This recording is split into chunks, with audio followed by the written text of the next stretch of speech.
अध्याय 15 पुरुषोत्तम योग। भगवान ने कहा जाता है कि एक शाश्वत अश्वत्थ वृक्ष है जिसकी जड़ें तो ऊपर की ओर हैं और शाखाएं नीचे की ओर तथा पत्तियां वैदिक स्तोत्र हैं।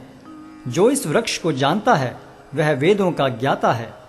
इस वृक्ष की शाखाएं ऊपर तथा नीचे फैली हुई हैं और प्रकृति के 3 गुणों द्वारा पोषित हैं। इसकी टहनियां इंद्रिय विषय हैं। इस वृक्ष की जड़ें नीचे की ओर भी जाती हैं जो मानव समाज के सकाम कर्मों से बंधी हुई हैं। इस वृक्ष के वास्तविक स्वरूप का अनुभव इस जगत में नहीं किया जा सकता। कोई भी नहीं समझ सकता कि इसका आदि कहाँ है, अंत कहाँ है या इसका आधार कहाँ है। लेकिन मनुष्य को चाहिए कि इस दृढ़ मूल वाले वृक्ष को विरक्ति के शस्त्र से काट गिराए।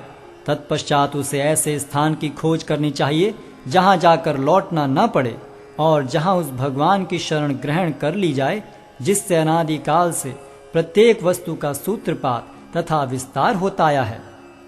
जो झूठी प्रतिष्ठा, मोह तथा कुसंगति से मुक्त हैं, जो शाश्वत तत्व को समझते हैं, जिन्होंने भौतिक काम को नष्ट कर दिया है, जो सुख तथा दुख के द्वंद्व से मुक्त हैं और जो मोह रहित होकर परम पुरुष के शरणागत होना जानते हैं, वे उस शाश्वत राज्य को प्राप्त होते हैं।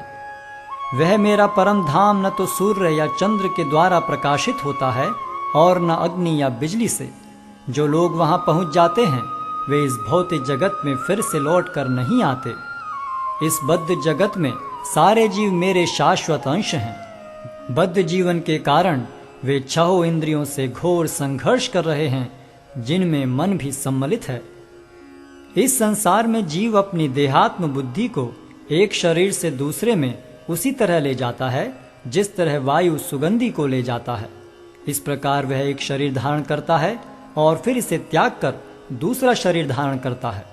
इस प्रकार दूसरा स्थूल शरीर धारण करके जीव विशेष प्रकार का कान, आंख, जीभ, नाक तथा स्पर्श इंद्रिय प्राप्त करता है जो मन के चारों ओर संपुंजित हैं।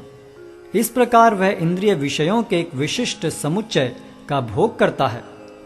मूर्ख न तो समझ पाते हैं कि जीव किस प्रकार अपना शरीर त्याग कर सकता है, न ही वे यह समझ पाते हैं कि प्रकृति के गुणों के अधीन वह किस तरह के शरीर का भोग करता है। लेकिन जिसकी आंखें ज्ञान में प्रशिक्षित होती हैं वह यह सब देख सकता है। आत्म साक्षात्कार को प्राप्त प्रयत्नशील योगी जन यह सब स्पष्ट रूप से देख सकते हैं। लेकिन जिनके मन विकसित नहीं हैं और जो आत्म साक्षात्कार को प्राप्त नहीं हैं, वे प्रयत्न करके भी यह नहीं देख पाते कि क्या हो रहा है। सूर्य का तेज जो सारे विश्व के अंधकार को दूर करता है मुझसे ही निकलता है। चंद्रमा तथा अग्नि के तेज भी मुझसे उत्पन्न हैं। मैं प्रत्येक लोक में प्रवेश करता हूँ और मेरी शक्ति से सारे लोग अपनी कक्षा में स्थिर रहते हैं। मैं चंद्रमा बनकर समस्त वनस्पतियों को जीवन रस प्रदान करता हूँ। मैं समस्त जीवों के शरीरों में पाचन अग्नि हूँ और मैं श्वास प्रश्वास में रहकर 4 प्रकार के अन्नों को पचाता हूँ। मैं प्रत्येक जीव के हृदय में आसीन हूँ और मुझसे ही स्मृति, ज्ञान तथा विस्मृति होती है। मैं ही वेदों के द्वारा जानने योग्य हूँ। निस्संदेह मैं वेदांत का संकलन करता तथा समस्त वेदों का जानने वाला हूँ। जीव 2 प्रकार के हैं, च्युत तथा अच्युत। भौतिक जगत में प्रत्येक जीव च्युत होता है और आध्यात्मिक जगत में प्रत्येक जीव अच्युत कहलाता है। इन दोनों के अतिरिक्त एक परम पुरुष परमात्मा है जो साक्षात अविनाशी भगवान है और जो तीनों लोकों में प्रवेश करके उनका पालन कर रहा है। चूंकि मैं क्षर तथा अक्षर दोनों के परे हूँ और चूंकि मैं सर्वश्रेष्ठ हूँ, अतएव मैं इस जगत में तथा वेदों में परम पुरुष के रूप में विख्यात हूँ। जो कोई भी मुझे संशय रहित होकर पुरुषोत्तम भगवान के रूप में जानता है वह सब कुछ जानने वाला है। अतएव हे भरत पुत्र, वह व्यक्ति मेरी पूर्ण भक्ति में रत होता है। हे अनघ, यह वैदिक शास्त्रों का सर्वाधिक गुप्त अंश है जिसे मैंने अब प्रकट किया है।